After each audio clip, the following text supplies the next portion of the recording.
với nụ cười ánh mắt đẹp tươi lắm chiếu soi ngàn tối tăm. Thầy gieo rắc pháp niệm Phật cùng khắp, thầy chia sẻ những cánh đời lầm than.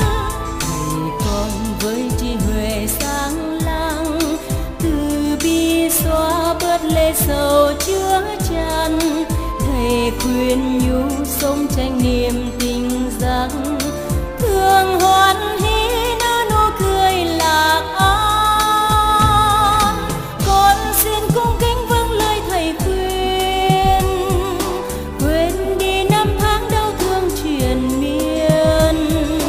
Công phu không quá hô trì nhiều hơn, thầy thật cao quý sáng ngời chân lý. Cho con vững bước trước cơn hiểm nguy, cho con thêm sức giữ tham hận si, cho con tri thức thêm lòng từ bi. Thầy là đuốc chỉ sáng đường con đi, đời con quyết nương tựa chánh pháp. Dù gian khó vẫn bên lòng tiến tu, để đền đáp nghĩa ơn thầy dìu dắt. Nguyện tinh tấn thoát luân hồi khổ đau.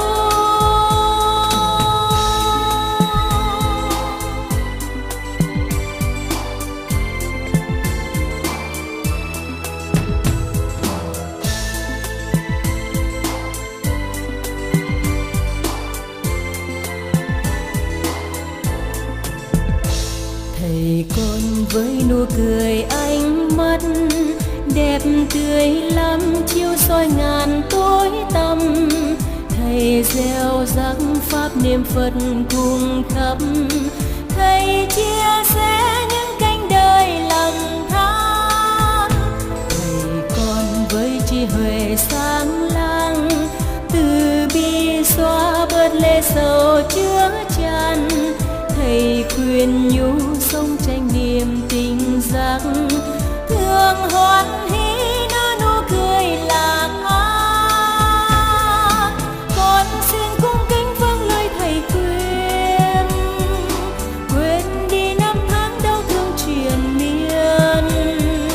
Công phu không quá hô trì nhiều hơn, thầy thật cao quý sáng ngời chân lý. Cho con vững bước trước cơn hiểm nguy, cho con thêm sức tham hận si, cho con tri thức thêm lòng từ bi. Thầy là đuốc chỉ sáng đường con đi, đời con quyết nương tựa chánh pháp. Dù gian khó vẫn bên lòng tiến tu, để đền đáp nghĩa ơn thầy dìu dắt. Thì hôm nay tôi xin nói về vấn đề cầu an và cầu siêu, vấn đề sống và chết của chúng ta. Thì chúng ta biết rằng cái việc sống chết là việc quan trọng hơn hết trong cuộc đời của chúng ta, của tất cả mọi người, của tất cả mọi tôn giáo, cũng như của tất cả mọi người. Nếu có sự suy tư thì theo cái nhìn của đạo Phật đó, thì chúng ta thấy là có 5 cách nhìn tất cả. Tôi xin nói khái quát rồi chúng ta đi sâu vào bài. Thì chúng ta nhìn vào cái biển, cái mặt biển đó, chúng ta thấy có những cái dòng nước biển. Thì dòng nước biển tượng trưng cho Nhập Lưu, Nhất Vãng Lai và Bất Lai, 3 ngọa thánh. Nó chỉ có hình dòng nước chứ nó chưa có tướng. Rồi khi có cái tham sân si, gió bắc phong, nên có những cái khát ái ham muốn, thì chính cái gió bắc phong đã tạo nên lượng sống sắc thân của chúng ta. Và tất cả các hình tướng sắc, thọ, tưởng, hành và thức. Sắc tức là sắc thân, thọ là cảm giác. Sắc là sắc thân chưa có cái biết, thọ là cảm giác có cái biết mà chưa phân biệt. Tưởng vững là có cái biết có phân biệt. Hành vững là có cái biết có phân biệt, lại có sự đắn đo suy tính lựa chọn để quyết định hành động, kêu là nghiệp. Còn thức là A Lại Gia thức, tức là linh hồn của chúng ta, là cái kho chứa tất cả những kinh nghiệm, kiến thức, ký ức và kỷ niệm. Đó tức là cái dòng nước biển vậy. Còn lượng sống tức là xác thân. Lượng sống thì có hình, có tướng, cho nên phải chết. Còn cái dòng nước biển đó thì không có tướng, chưa có tướng, cho nên nó không có vấn đề chết, mà nó còn chuyển biến từng sát na, cho nên chuyển biến là vọng. Còn đứng lặng không có sao động, cho nên không có tướng là trơn. Thì đó là cái linh hồn của chúng ta, không phải trơn và vọng. Đây tôi nói đại khái thôi. Còn cái lượng sống là hoàn toàn vọng. Lượng sống là do nghiệp lực, tức là mạt na. Cái vọng tưởng ưu vững này khi trở vô cái A Lại Gia thì nó biến thành năng lực, khi sao động thì nó biến thành hư không. Rồi từ đó xuống tứ thiền, tam thiền, nhị thiền, cảm thọ, rồi tới cái xác thân của chúng ta. Đó là thế giới đau khổ của chúng ta, có sanh, có già, có bệnh, có chết. Còn thế giới của cái dòng nước tính là thế giới tịnh độ của chư Phật A Di Đà. Nhưng mà sở dĩ có hình tướng là do 48 lời nguyện của A Di Đà, tu 5 A Tăng Kỳ Kiếp mới tạo thành nó. Thành ra thế giới đó dường như có hình tướng mà vẫn là sát na, tức là xuyên suốt. Xuyên suốt tức là chúng ta thấy hình tướng thì chúng ta có thể không tránh nhau đi qua được. Thấy có lầu cát nhưng chúng ta có thể không cần đi cửa, đi dách cũng được. Và cái hào quang của các ngài không có cần mặt trời, mặt trăng, mỗi vị là hào quang. Mà hào quang mát mẻ vô cùng, chứ không phải giống như hào quang chư thiên là hơi ấm, hơi nóng. Đó là cái điều mà tôi nói một vài điều để cho Phật tử hiểu. Còn nếu chúng ta đi thẳng cái dòng nước mà dòng nước biển mà chuyển biến thần tốc nữa thì đứng lặng bất biến. Đây là cái cõi của A-la-hán, niết bàn tịch tịnh. Đây mới là chân tâm, chỗ sanh ra tất cả vạn vật chúng sanh và các pháp, mà cũng là chỗ trở về của tất cả vạn vật chúng sanh và các pháp. Thì cái dòng nước biển phải nương vào nước biển để mà phát hiện. Còn sống thiện sống ác phải nương vào dòng nước biển để mà phát hiện. Thì cái nước tức là A-la-hán, còn dòng nước biển là bất lai, nhất vãng lai và nhập lưu. Còn sống tức là sống thiện, sống ác. Sống ác là địa ngục, ngạ quỷ, súc sanh, Atula. Sống thiện là người, trời dục giới, sắc giới và vô sắc.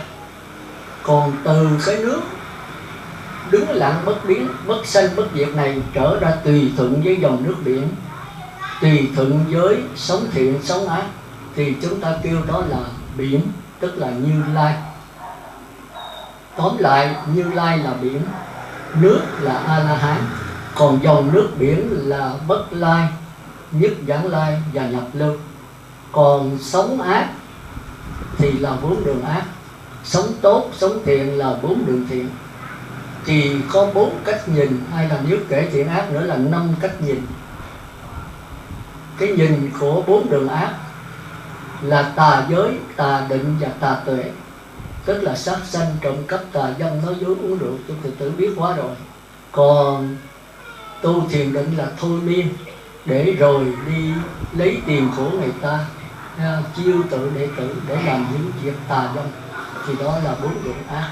Còn 4 đường thiện là chánh giới, chánh định, chánh tuệ, tức là sống thiện. Đây là pháp môn cải sửa, pháp môn tiến hóa, pháp môn tập trung mạnh, lâu, sâu và kỹ. Nhưng mà qua cái dòng nước biển thì không phải tu như vậy nữa.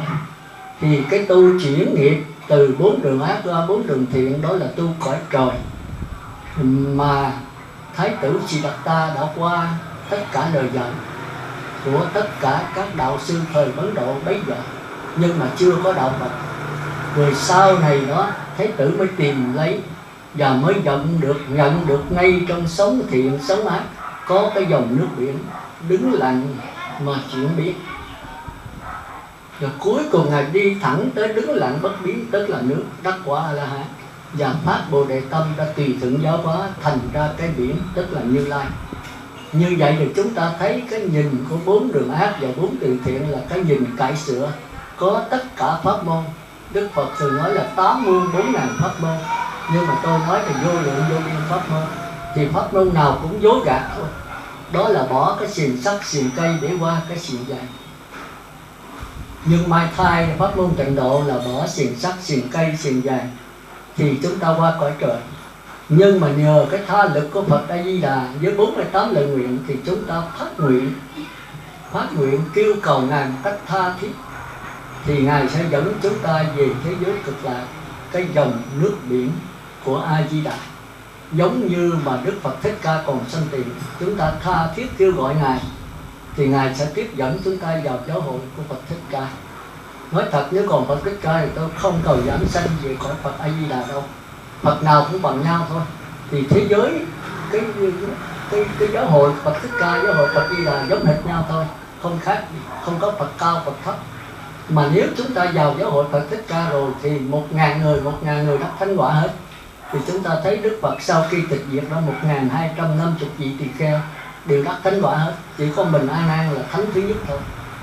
Thì thế giới cực lạc A Di Đà còn thanh tịnh hơn nữa. Thế giới đó là do Phật lập. Thế giới của Phật Thích Ca cũng là Phật lập. Nơi đó không có sự đánh đập, không có những cái hình phạt, mà chỉ có lời dạy thôi. Mà đạo Phật kêu là pháp lý. Còn ở ngoài bây giờ chúng ta sống bây giờ kêu là thế giới dân lập, có vua, có tổng thống, có hình phạt, có đánh đập và có tử hình. Còn giáo hội của Phật Thích Ca là không có tiếng chửi, không có tiếng rầy, không có tiếng nói nặng. Thì chúng ta hiểu hai thế giới nó khác nhau hoàn toàn. Nhưng mà bất hạnh thay cho chúng ta là thế giới này Phật Thích Ca đã chết rồi. Chúng ta như rắn mất đầu, mà lại là cách Phật tới 2.000 mấy trăm năm. Thành ra Đức Phật nói 1.000 năm đầu là thời chánh pháp. Người tu rất nhiều và người đắc quả rất nhiều. Tới thời thứ hai sau 1.000 năm nữa, nhưng mà vì thô người nữ cho nên mất 500 năm. Thì 1.000 năm sau là thời tượng pháp. Người tu rất nhiều, đắc vừa thôi, đắc hơn nữa, chứ không có nhiều như thời chánh pháp. Vì xa Phật rất nhiều, giáo lý bị cải sửa nhiều. Tới thời cuối cùng là 10.000 năm mạt pháp. Thì lúc bấy giờ người tu rất nhiều mà người đắc quả rất ít. Rất ít là bởi vì xa Phật, ngoại đạo len vào và cải sửa kinh điển. Thành ra chúng ta kinh điển bây giờ tôi không biết pháp môn nào là đúng. Bây giờ 100.000 pháp môn tịnh độ, thiền tông, minh sát tệ, tứ niệm xứ, rồi pháp hoa, rồi hoa nghiêm, cái nào cũng nói mình đúng hết. Nhưng mà nếu chúng ta nghiên cứu cho kỹ, cho nắm cái gốc, thì tất cả pháp môn đều là dối gạt hết. Dầu tịnh độ, dầu thiền tông, dầu là minh sát tệ, dầu là tứ niệm xứ, dầu là pháp hoa, cũng phải đi từ cái tạp niệm qua nhất niệm. Mà nhất niệm là dối gạt. Nhất niệm là cái xiềng vàng, tức là cõi trời. Mà cõi trời thì về hưởng hạnh phúc hết phước rồi cũng lên ngồi. Thì đó là cái dối gạt của Phật Thích Ca thôi. Nhưng mà dối gạt để chi vậy? Để nhận lại cái Phật tánh, từ cái sống để nhận lại cái dòng nước. Thì cái này rất là khó. Chúng ta tu theo cải sửa quen rồi, chúng ta phải có kinh nghiệm, kiến thức, kiến ức, có thầy, có bổn sư, có lai rai, có từ từ, có pháp môn. Thì qua đạo Phật là dứt hết những cái đó. Không có đạo sư, không có từ từ, không có lai rai gì hết. Thì ngay trong cái lượng sống chúng ta phải nhận lại nước, chứ không phải cải sửa những cái lượng sống. Cải sửa sống ác thành sống thiện, cải sửa sống thiện thành sống thiện hơn nữa. Chứ không thể cải sửa mà nhận lại dòng nước. Dòng nước chỉ là sự nhận lại thôi. Giống như trong kinh Pháp Hoa là chàng cùng tử mà đi lang thang, mà trên bộ áo có hòn ngọc như ý. Thì nếu mà không nhận được nó thì lang thang an mài như chúng ta. Còn nhận được là nhận ngay bây giờ là tại đây. Thì cái đó là pháp môn khó. Thì phải dứt hết tất cả những cái thầy trò, những cái pháp môn mà Đức Phật đã dối gạt để đưa chúng ta. Rồi chúng ta dứt hết cái đó, dứt tất cả các lượng sống thiện ác, thì ngay lúc đó cái dòng nước sẽ hiện ra, chứ không có cách tu nào nữa hết. Nếu là còn dòng thì còn tiếp tục đầu thai vào cõi dưới độ này. Dòng ác cũng vậy, mà dòng thiện cũng vậy, mà dòng cao thượng cũng vậy.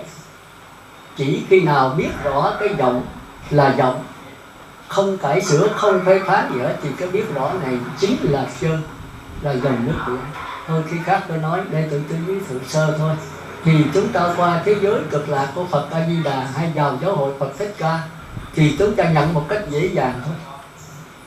Vì nhận cái đó nó phải có điều kiện, và điều kiện quan trọng là ăn mặc ở bệnh. Chúng ta khỏi lo, Phật lo hết. Ăn thì có Phật tử cúng dường, mặc thì mỗi năm áo rách, đến kỳ đổi y, cả rằm tháng 7 là đổi y thay áo. Ở thì cốc lá đơn sơ hoặc dưới gốc cây, từ tháng mưa mới vào trong cốc thôi. Theo sư trưởng đó là không ngủ trong cốc, chỉ ngủ gốc cây hoặc ngày trời thôi. Còn bệnh thì Phật tử lo hết, nếu mình chân tu, khỏi lo vấn đề đó. Còn ngoài chúng ta là chạy ăn từng bữa toát mồ hôi, nhất là thời điểm này thất nghiệp rất nhiều. Thì giờ đâu để mà trở về con người không vậy? Con người không đầy 2 thước này là nó bí hiểm, nó phức tạp còn hơn cả ngàn, cả triệu lần cái máy vi tính nữa. Tôi thì không biết vi tính nhưng tôi nghe nói vi tính phức tạp. Còn nếu cho Phật tử trở về con người mình nó phức tạp cả triệu lần. Nào là sắc thọ tưởng hành thức, chút nữa tôi nói vào cái đó. Thì đó thành ra hôm nay tôi không nói nhiều. Thì chúng ta thấy rằng có nhiều cách nhìn. Nếu nhìn cái thiện mà cái ác mà sửa đổi thành cái thiện, đó là cái lối tu tất cả tôn giáo bản. Lối tu trước Phật Thích Ca, tức là thời Thái tử đó. Thì Thái tử ngồi dưới gốc Bồ Đề 49 ngày, Ngài mới tìm được cái Phật tánh, tức là cái bất tử. Ngài bắt đầu Ngài mới thuyết cái sư tử hống, tức là tiếng rống sư tử. Từ nay mới có tứ sa môn quả, bắt đầu có đạo Phật. Cho đến nay đạo Phật cũng dường như mất rồi, chứ ít có ai mà chịu nổi. Mà vấn đề trở về với mình, trở về với mình là phải giữ giới rất kỹ. Đừng để ăn mặc ở bệnh là tự Phật tử lo hết, chứ mình không có nhào vô đó mà tranh giành với Phật tử nữa, rồi không có thì giờ tu tập, rồi giữ tiền, rồi ăn chiều, rồi làm tùm lum hết. Giới lực không giữ thì đạo Phật đã mất. Đức Phật nói giới còn thì đạo Phật còn, giới mất thì đạo Phật mất. Trước khi ta từ giả cõi thế mà vào Niết Bàn, sư đệ tử chứ nói rằng ta nhập Niết Bàn là ta hết bảo hộ, không đâu. Không, ta để lực lại nó sẽ ủng hộ cho. Bao giờ lực của ta còn trì giữ thì đạo Phật vẫn còn tỏ rõ và thịnh hành. Nếu chưa đệ tử giữ giới mà làm cho đạo sáng và thạnh thì sẽ hưởng Niết Bàn. Còn để cho đạo tắt mất thì trần thế sẽ bị chôn trở vào nơi hắc ám, cũng như lúc mặt trời lặn buổi chiều. Ráng giữ giới cho kỹ, hãy hội họp lại mà đọc giới bổn theo như ta đã dạy, ráng bảo tồn nó, vì nó giúp ích cho chúng sanh, giúp cho tiến theo nẻo Phật. Thì đó là Đức Phật dạy đấy. Tỳ kheo 250 giới và tỳ kheo ni 348 giới, mỗi tháng phải đọc 2 lần. Thì chúng ta muốn biết là đạo Phật còn hay mất thì chúng ta coi cái giới lực của tăng ni có giữ hay không. Thì Đức Phật nói nếu mà tăng ni còn thì đạo Phật còn, tăng ni mất thì đạo Phật phải mất. Còn tăng ni còn hay không là do thiện tính. Thiện tính biết cúng dường thì tăng ni còn, thiện tính biết không biết cúng dường thì tăng ni mất. Tức là những người tu tà đạo, những người không giữ giới thì Phật tử lại lo, còn những người cố giữ giới mà sống thanh bằng thì mình không có ngàn tới. Thì người tu cũng phải ăn mặc ở bệnh, phải thật là đơn giản, giản dị.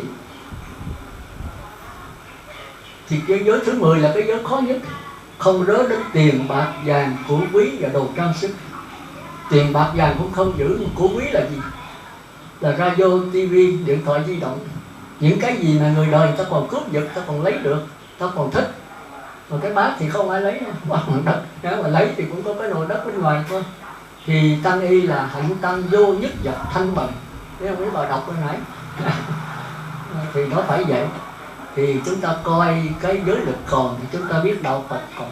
Thành ra Đức Phật nói ta không thể vui khi mà đạo ta tràn khắp thế giới. Cái này lời Phật đó. Nhưng mà trong đó không còn một người giữ giới, không có từ bi, trí tuệ và đại hùng lực thì ta không thể vui được. Rồi ta rất vui khi đạo ta dầu tiêu diệt hết, nhưng mà trong đó còn một người thôi giữ giới thanh tịnh, có trí tuệ, dùng trí tuệ để soi sáng, dùng từ bi để giáo hóa và hùng lực đi vào cõi đời thì ta rất vui.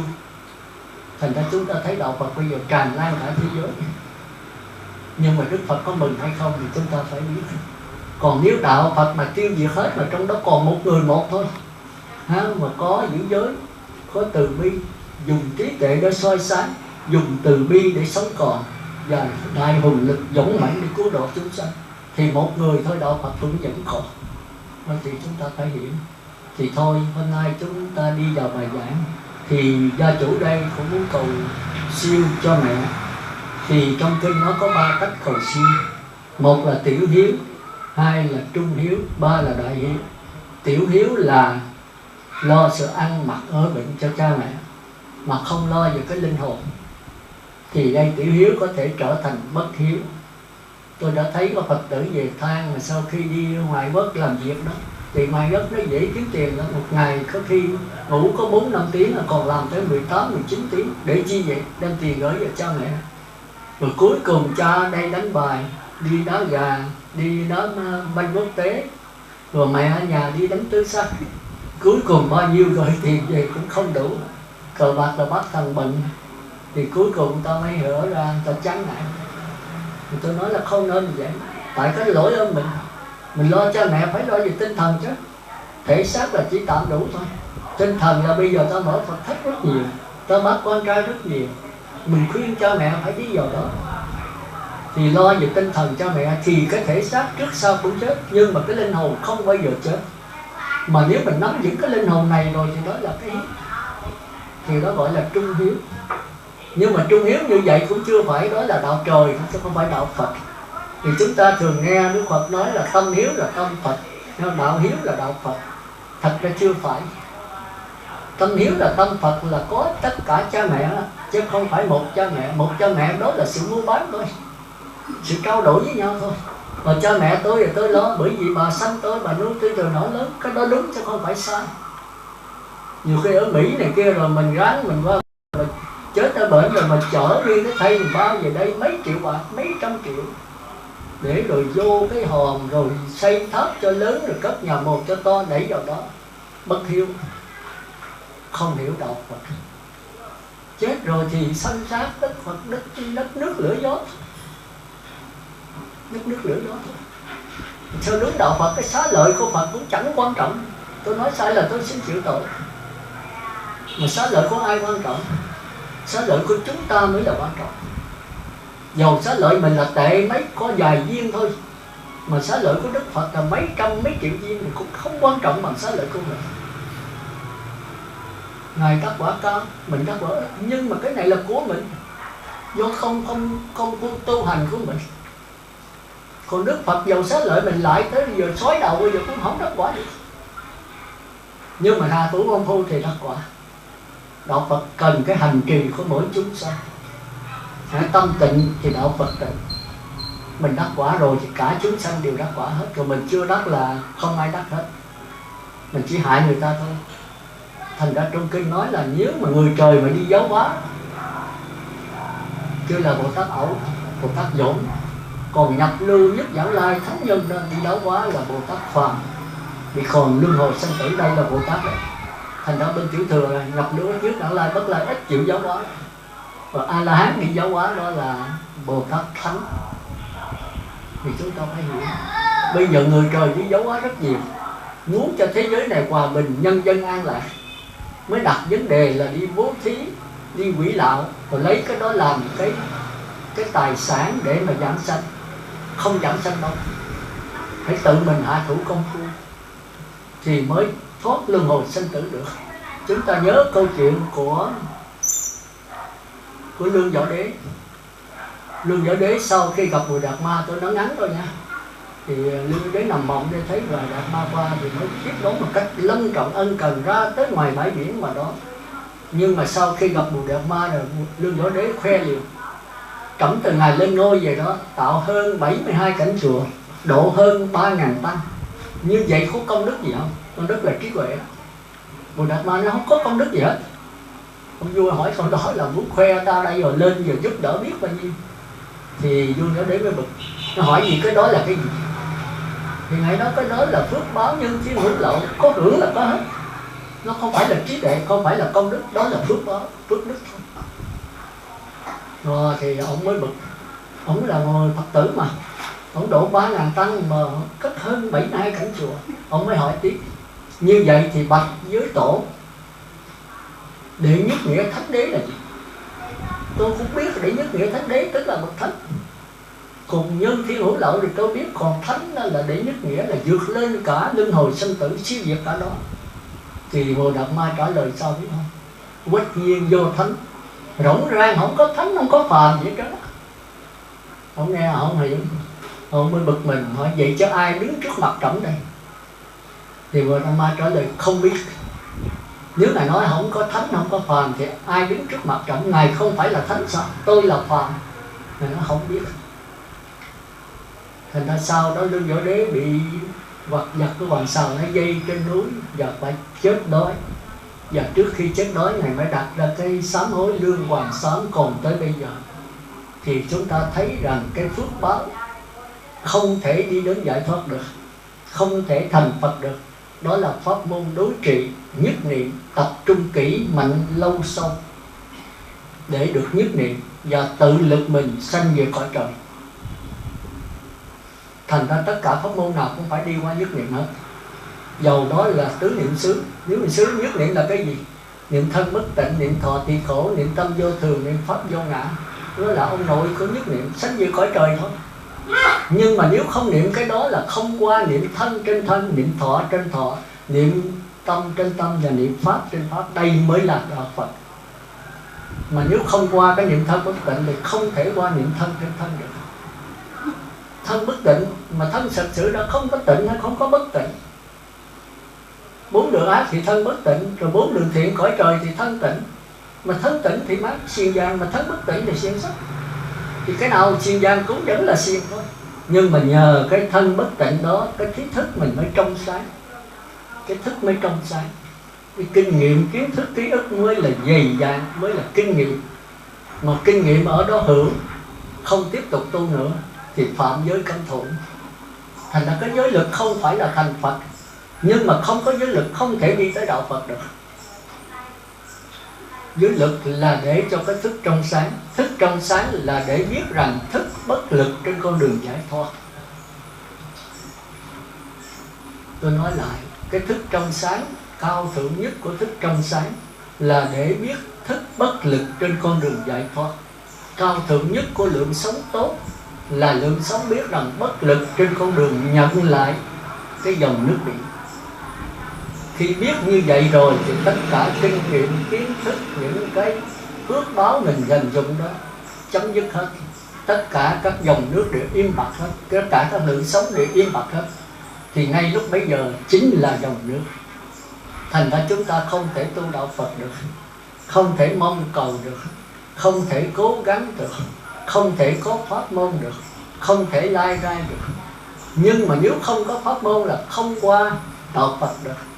Thành ra nó rất khó chỗ đó. Thôi tôi nói sơ vậy thôi ha. Thì bây giờ chúng ta qua 4 phần tất cả. Phần thứ nhất là chúng ta định nghĩa là danh từ cầu an, cầu siêu, cai tăng và khai thị. Phần thứ hai là nói về chúng ta từ đâu đến đây. Đến đây để làm gì? Thì sau khi chết chúng ta sẽ đi về đâu? Đó là phần thứ hai. Phần thứ ba là những cảnh giới mà hiện tại chúng ta đang sống và sau khi chết chúng ta phải đầu thai về đó. Và phần thứ tư là cách thức tu tập để chúng ta được đầu thai theo ý muốn. Đó là đạo trời đấy. Nhưng mà chúng ta phải qua cái này thôi. Còn cái thứ hai là cách thức để chúng ta chấm dứt đầu thai, tức là phi nghiệp đấy. Còn cái thứ đầu đó là chuyển nghiệp, chuyển từ nghiệp ác qua nghiệp thiện. Còn cái thứ hai là phi nghiệp, là siêu diệt luôn cả thiện ác. Thì đó là đạo của A-la-hán, nhập lưu nhất lai bất lai, chứ không phải đạo Phật, đạo của tứ thánh. Còn đạo Phật là cái biển, từ cái nước này mới trở lại tùy thuận với dòng nước, tùy thuận với những cái lượng sống thiện ác. Thì đó là Như Lai và Bồ Tát. Đại khái nó như vậy. Thì hôm nay không có thì giờ, tôi chỉ nói về vấn đề chuyển nghiệp thôi.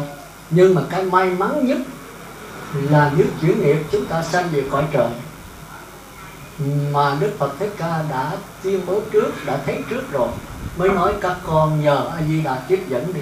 Nếu nhất niệm là A Di Đà tiếp dẫn thôi thì các con phát nguyện các con sẽ vào cõi Phật và không có hưởng phước đâu. Và nếu vào giáo hội Phật A Di Đà rồi các con đi thẳng tới quả Như Lai. Do đó mới có pháp môn tịnh độ. Thành ra pháp môn tịnh độ cũng giống tất cả pháp môn khác thôi. Nhưng mà tất cả pháp môn của đạo Phật này giảng lúc này còn sanh tiền, đó là tự lực thôi, không có nhờ vào tha lực. Rồi sau khi chết Ngài mới thấy rằng thời mạt pháp chúng sanh không có tự lực nổi. Ngài mới giới thiệu thế giới cực lạc Phật A Di Đà vừa tự lực vừa tha lực. Tự lực là nhất niệm, mà đa số không hiểu nhất niệm là gì. Tôi đi các nơi hỏi nhất niệm là gì, có người nói con niệm Phật 1 ngày 10 sâu, có người nói con niệm tới 20 sâu, có người nói con niệm 1 thời, có người nói con tới 3 thời. Hỏi sư nhất niệm không? Tôi nói không nhất niệm, không cái nào nhất niệm hết. Như vậy nhất niệm là gì? Thì chút nữa chúng ta đi sâu vào đó. Bữa nay chắc không có thời giờ. Trong cái bài pháp ngắn ngủi này tôi nói hết mà tôi nói không nổi, không có thời giờ ha. Thì chúng ta phải hiểu nhất niệm là khi mình tập trung vào câu A Di Đà. Ban đầu đó thì tư tưởng mình niệm Phật bằng tư tưởng, mượn cái óc để nhớ Phật A Di Đà tống vào cái linh hồn A Lại Gia. Thì đó là niệm Phật đếm từ 1 tới 10. Nếu nó có nghĩ khác kéo trở lại. Rồi tới giai đoạn thứ hai, khi đã niệm Nam Mô Phật 1, Nam Mô Phật 2, 10 lần, 100 lần, hay nó phóng trở lại phải được 1000 lần thì bắt đầu đỡ rồi đó. Thì chúng ta qua giai đoạn thứ hai là niệm Phật khỏi đếm. Tức là nhớ nghĩ tưởng tới Phật tống vô linh hồn, bỏ cái đếm từ 1 tới 10. Thì hai cái này chưa gọi là nhất niệm đâu, khó mà giảng sanh lắm. Phải nhờ thêm ban hộ niệm, nhất là nhà sư nhắc niệm, người nhắc niệm. Còn tới giai đoạn thứ 3 đây mới nhất niệm đấy. Nên có hai cách niệm Phật. Một là niệm bằng tư tưởng ban đầu, khi nó tống vào A Lại Gia là linh hồn rồi. Trong linh hồn có nhiều chủng tử trong đó, nó là một cái bãi chiến trường. Trong đó cho chủng tử ác, chủng tử thiện, chủng tử vô ký. Thành ra chủng tử niệm Phật mới tống vô đó mà tống được 1000. Ví dụ mình niệm Nam Mô Phật 1, Nam Mô Phật 2, mới tới 2 là nó phóng rồi thì được có 2 chủng tử là nhất niệm. Rồi tới chủng tử thứ 3 tới nhớ tới con là chủng tử con lọc vô đó. Thì nếu mà nhớ tới con, thương con nhiều thì vô đó nó có đồng minh. Thì bắt đầu niệm trở lại Nam Mô Phật 1, Nam Mô 2, Nam Mô Phật 3, Nam Mô 4, mới 4 chủng tử nhớ tới Phật. Thì tới thứ 5 phải nhớ tới tiền bạc. Thì chủng tử niệm bạc lọc vô đó. Thành ra giai đoạn đầu rất là khó tu, nếu kiếp trước mình không có tu. Đó thì bây giờ niệm 1000 câu như vậy thì có 500 câu nhớ tới Phật, còn 500 câu nhớ tùm lum. Thì 500 câu này vô ở trong A Lại Gia mình đó, cái chủng tử ác trong đó nó nhiều hơn, nó thắng, nó tiêu diệt 300, nó còn có 200 thôi. Nên chúng ta phải hiểu cái đó. Nếu chúng ta không bền không thể tu được. Thành ra cái đạo Phật không cần mình giàu nghèo khôn ngu gì hết, bệnh hoạn hay đủ căn, cái đó không thành vấn đề. Cái tịnh độ rất hay chỗ đó, chỉ cần một cái bền thôi. Bền tức là làm hoài, làm mãi, để té ngồi dậy đi nữa, té ngồi dậy đi nữa, thì người này sẽ được nhất niệm thôi. Nhưng mà nhất niệm đây là cõi trời nha. Còn nếu phát nguyện thì mới về cõi Phật. Cái tịnh độ nó thù thắng hơn tất cả pháp môn khác là chỗ đó. Chúng ta nên nhớ vậy. Thì tới giai đoạn thứ hai là thứ nhất là niệm được 1000 câu thì nó mới phóng, thì tạm rồi đó. Chứ không phải là niệm hoài nó nhất niệm hoài, không có những đó đâu. Đó là những người căn cơ cao lắm mới làm được cái đó. Nhưng mà cỡ 1000 câu nó mới phóng ra thì chúng ta thấy tạm rồi đó.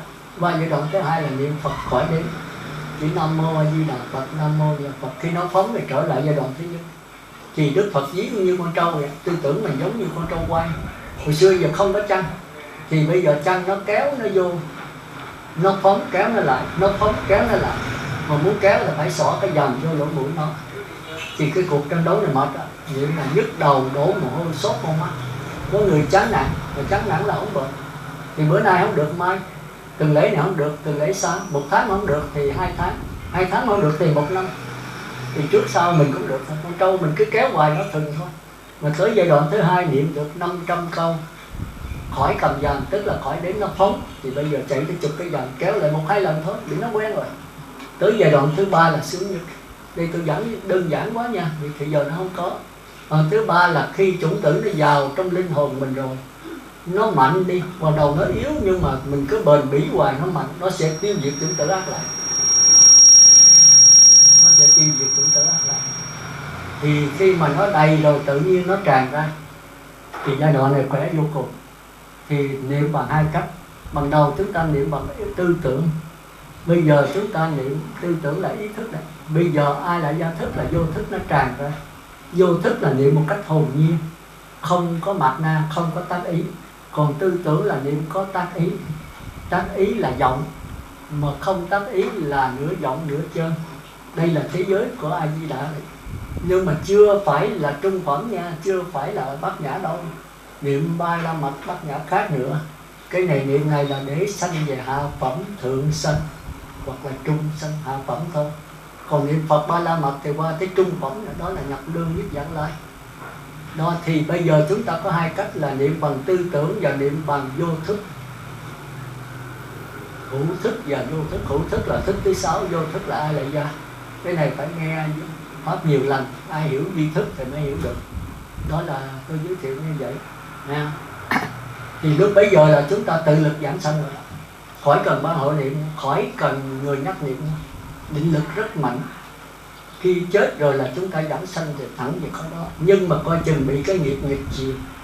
Nghịch chiều thì giờ không có. Đúng là tôi phải giảng nghiệp nghịch chiều, nhưng mà thời giờ không có đâu. Thì sư Phật tử phải nghe nhiều lần, nghe nhiều lần.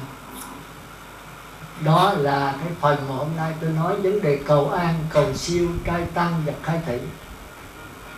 Thì cầu an tức là cầu là mong muốn, an là yên ổn. Mong muốn sự yên ổn, tai qua nạn khỏi, tật bệnh tiêu trừ, phước nhiều mà tai họa ít. Thì ai cũng muốn vậy á. Có nhiều người không muốn phước không có tai họa thì không có vấn đề đó đâu. Hay có ngày có đêm, có sống là có chết. Có phước báo là có tội lỗi. Phước báo là tội lỗi nằm sẵn trong đó, và tội lỗi là phước báo nằm sẵn trong đó. Cuộc đời tương đối này là phải vậy thôi. Thành ra đừng có sợ chết, mà phải đối diện với cái chết và cải sửa cái chết. Còn không thì lặng lẽ nhìn cái chết nó chuyển biến. Thì cái lặng lẽ này tức là đạo Phật. Còn cải sửa đó là đạo trời. Nhưng mà làm không được, chúng ta cứ cải sửa, rồi từ đó mới nhận lại. Cái nhận lại thì khó ạ. Thì chúng ta phải dứt hết cái tập khí, cái thói quen, tất cả những cái ghiền. Danh tự ngoài kêu là ghiền. Chúng ta ghiền cờ bạc, ghiền rượu chè, ghiền sắc đẹp, ghiền ăn, ghiền mặc, ghiền ở, ghiền ngủ, thì không thể xuất gia vào giáo hội Phật Thích Ca được. Thì giáo hội Phật Di Đà cũng giống vậy thôi. Chúng ta phải dứt hết. Nhưng nãy coi sư cô gì đó tôi thấy là cũng khó, cũng còn ghiền. Tức là còn nhớ này nhớ kia, nghĩ cái này nghĩ cái nọ. Thấy quý sư đến là còn phải lo nước uống cho quý sư. Khó giảm sanh đó. Cái giờ cuối cùng này là không còn nhớ gì hết. Tất cả cái đó là con cái nó làm cho nó làm. Mình chỉ còn có một cái Phật Di Đà thôi. Thì cái đó ở ngoài đạo Phật kêu là giới thứ 5. Cấm uống rượu, cấm ghiền các chất sai. Chất sai là cái say rượu, ghiền rượu, ghiền cờ bạc, ghiền thuốc lá, ghiền rượu chè, ghiền tiếp đãi. Những cái ghiền đó là kẹt hết trơn. Thì chư Phật tử nhớ trong cuộc sống mình có nhiều cái ghiền. Cái ghiền phía bên ngoài chiếm hữu cho thể xác này. Như tôi kể nãy, ghiền rượu, cờ bạc, rượu chè, thuốc hút. Khi mà dứt bỏ cái đó thì tương đối người xuất gia như Phật tử dễ dàng. Nhưng cái ghiền cao thượng là khó bỏ. Tôi cũng bị cái đó. Tức là ghiền sơ thiền, nhị thiền, tam thiền, tứ thiền, nhất là niệm Phật tới giai đoạn thứ 3. Mình tống vô là A Lại Gia nó tràn ra, mình tống vô A Lại Gia nó tràn ra, thì không có gì xem vô được. Thì chúng ta tưởng đây là Phật, đây là Thánh, thật sự chưa đâu. Đây là nhị thiền của sắc giới. Mà theo bên Thiền Tông là không chấp nhận nữa. Nếu ghiền cái này là sanh về cõi trời thôi. Từ đây mới nhận lại cái Phật tánh, cái bất tử. Mà cái đó nhận lại thật là khó. Nếu mà Phật đã tịch rồi thì 100 người mới có 1-2 người nhận nổi thôi. Vì cái hoàn cảnh bây giờ nó, bởi vì mình tu người sơ cơ mà kém khớp thì phải nhờ cái hoàn cảnh, nhờ thầy sáng bản lành. Mà làm gì có thầy sáng, làm gì có bản lành. Thầy sáng là Đức Phật, là thầy sáng, bản lành là Thánh Tăng 1250 vị Thánh. Bây giờ không có. Cõi này là mặt trời đã lặn rồi. Nghĩa là con rắn nó đã mất đậu. Thì chúng ta thấy là chúng ta phải qua cõi cực lạc, thế giới A Di Đà. Mà muốn qua đó thì phải dứt cái ghiền chiếm hữu bên ngoài. Còn Thiền Tông thì cái ghiền bên trong cũng phải dứt, mà dứt khó lắm. Thành ra mai khai là Đức Phật giới thiệu cái ghiền bên trong, mà nếu phát nguyện vẫn thành Phật như thế. Còn tất cả pháp môn Pháp Thiền Tông Tứ Niệm xứ là không chấp nhận cái này.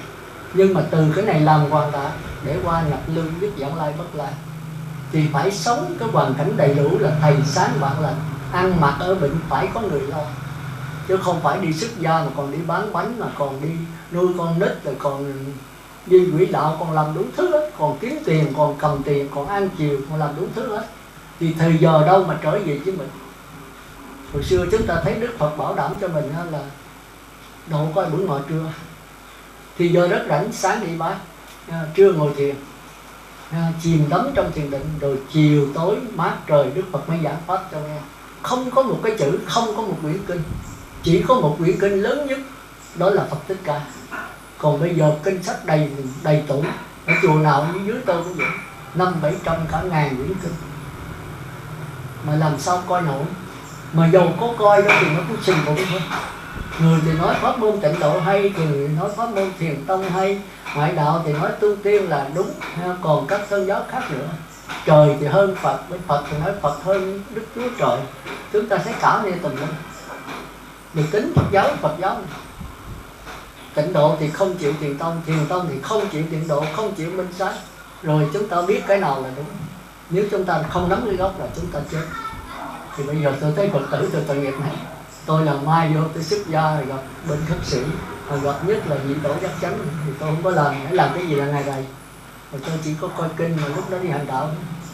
Chị độ có ngọ hành đạo là sáng không có niệm tâm thôi. Sáng là ra ngồi thiền ở ngoài ruộng, 3-4 giờ, 12 giờ ra tuốt ngoài ruộng ngồi, 12 giờ khuya ngồi tới 7-8 giờ sáng, 9 giờ. Thì ở quê người ta ăn có 2 thời, 9 giờ với 3-4 giờ chiều. Tới 9 giờ quẩy cái bát vô xóm này kiếm một bát cơm, 8-9 chén cơm, đã ăn 8-9 chén. Sáng không có ăn, chiều không có ăn, mà nó đâu có đồ ăn cơm không à. Cơm với muối tiêu theo, có nhiều đó thôi. Thỉnh thoảng có trái chuối, nhất là tháng nắng này. Không còn gì, tháng mưa thì còn có rau rác một chút. Còn tháng nắng là ăn cơm không thôi. Mà ăn cơm không là ít bệnh mà, nhưng mà nó có cái bón thôi. Đi cầu không ra, mà nó thì khỏe, đi cầu Đại Đồng không à. Đại Đồng thức ra nó uống đi đó. Thì sáng sớm 11-12 giờ ra thì ra đó làm, rồi đi ngồi thiền cho tới 8-9 giờ, 7-8 tiếng hồ. Nó khỏe vô cùng, không có bệnh cái gì hết. Ăn mặc ở bệnh gì không có bệnh tới. Đâu có tịnh xá, đâu có chùa, mượn cái giường của người ta rồi mỗi sư một gốc cây thôi. Thì bây giờ đâu được vậy nữa. Thành ra khó ai mà đắc quả. Bởi chính Đức hồi xưa Đức Phật Thích Ca nói là nhất bát thiên giao phản, bát cơm xin ngàn nhà, thân chơi ngàn dặm xa. Muốn cùng đường sanh tử thì phải xin ăn tháng ngày qua. Bây giờ không còn cái đạo xin ăn nữa rồi. Mình đã qua nó mất thì chắc chắn đã đi rồi, thì giờ ít có ai đi bác, tất cả tịnh xá ít cái tịnh xá nào đi bác. Mà bác cơm xin ngàn nhà, thân chơi ngàn dặm xa. Muốn cùng đường sinh tử rồi phải xin ăn tháng ngày qua. Đó là Phật Thích Ca của chúng ta. Rồi tới Di Lặc, bác cơm xin ngàn nhà, thân chơi ngàn dặm xa. Mắt xanh xem người thế, mây trắng hỏi đường qua. Đó là Phật Di Lặc.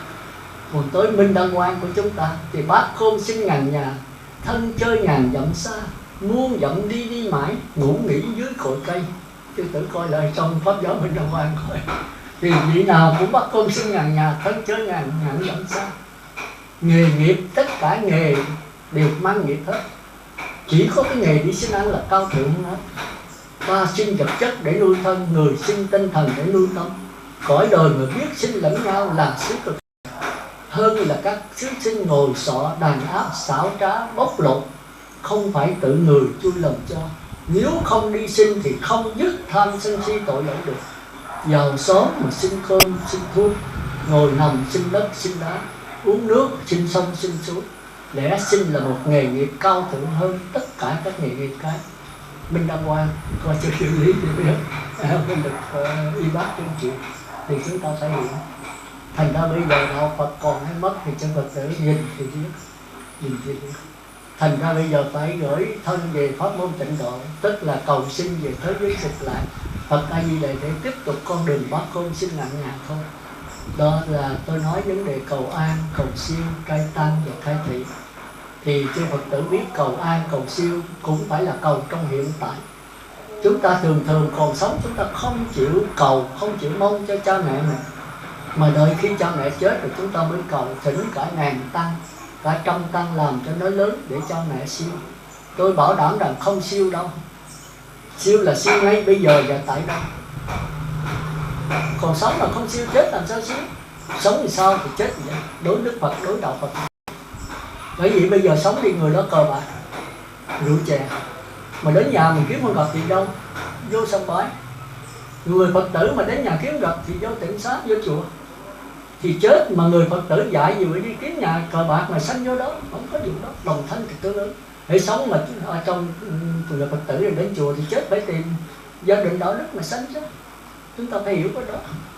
Một người mà cờ bạc uống rượu đi giờ đánh vợ, đánh con, phá nhà phá cửa, thì cái gia đình biến thành địa ngục trần gian. Ngay bây giờ là địa ngục trần gian. Rồi bây giờ nghe sư khuyên thọ giới, 5 giới thì ngay lúc thọ giới